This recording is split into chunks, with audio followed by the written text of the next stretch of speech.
What's the challenges you come up against? What's the objections that you come up against? What's the hardest part of it? Yeah, so usually the biggest objection is always fees. Okay. Fees and time. It's pot luck if you can get them to pick up the phone when you're calling them on that time. That's, it's pot luck in that sense. You just keep trying them until they pick up the phone. And usually they will expect a phone call from us anyway, because obviously they've inquired.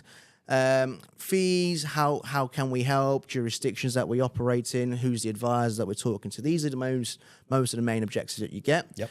But usually the people that we talk to are quite understanding because they want the advice, they need the help. Yeah. So when I speak to them, we'll talk to them about their current situation. So for example, if the guy's in Australia, he's worked in the UK for 20 years. He's in Australia, he's inquired, I want to move my UK pension to Australia. So for me, I want to talk to him about, firstly, what's he already done? Who's he talking to? Why does he want to stay in Australia? Is he planning to retire there? Great, okay, so we got those ticked off. Then we talk about his pensions. Does he actually know where they are? Does he know how much is there? Does he talk to his advisory or the pension provider that he works with? Then we get those questions. And then from there, we then talk about how we as a firm can support them, not just from the journey of, let's say, moving that pension to Australia and then that's it, we're never going to talk to you again.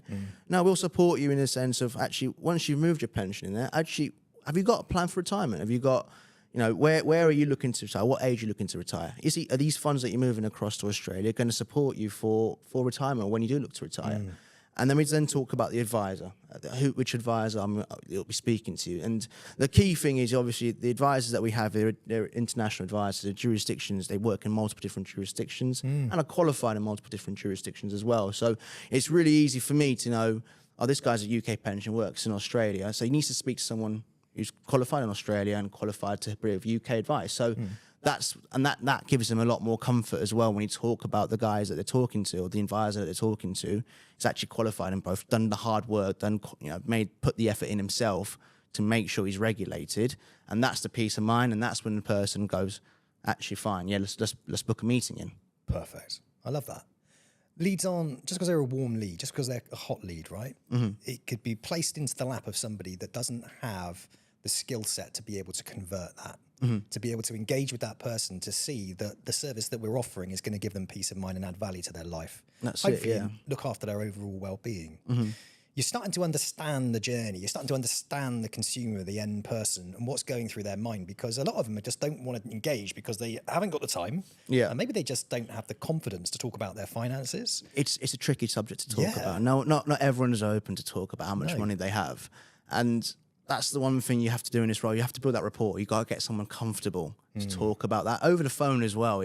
That's the first step. And I don't ever try and force people to tell me how much they have, but I'd like to. Some people just don't want to say that to you, and that's completely fine. They're more comfortable talking to an advisor, and that's completely fine.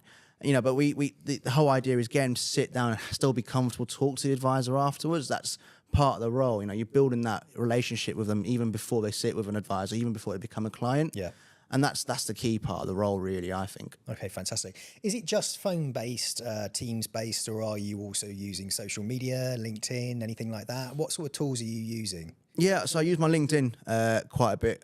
From my recruitment time, I've got a good network in the healthcare sector. Yeah. Through clients that we sign, we might get referrals, and we can use those referrals, and I can reach out to potential prospects. More so in the sense that this friend of yours has actually referred you into me. So that LinkedIn works great. I personally don't sit on many meetings with advisors, so I don't even use Teams. So it's mostly phone calls. Okay. WhatsApp Business works great. People are too busy to pick up the phone, so you can drop a message on WhatsApp. Everyone looks at their phone at one point in the day. So they will get back to you. So that's always great. WhatsApp marketing is like one of those things that's going to absolutely boom soon, because it's a bit like the email marketing. You used to just like get an email in your inbox, you would open it. You live in your inbox. Now you get bloody email in your inbox. You're kind of like, unless you know the name of the person, that's it, you just don't open it. But WhatsApp, you're going to open it every single time. And essentially, there's no really excuse for not looking at the message either, because I'm on my phone, outside of work, let's say. All the time. I get messages. I'm talking to friends. So if I get a message from a number or from myself, or potentially you've inquired, I'll look at that, because you will do. It's natural. You'll do that. So WhatsApp works really well for me at the moment. WhatsApp Business works really well for me as well. Great.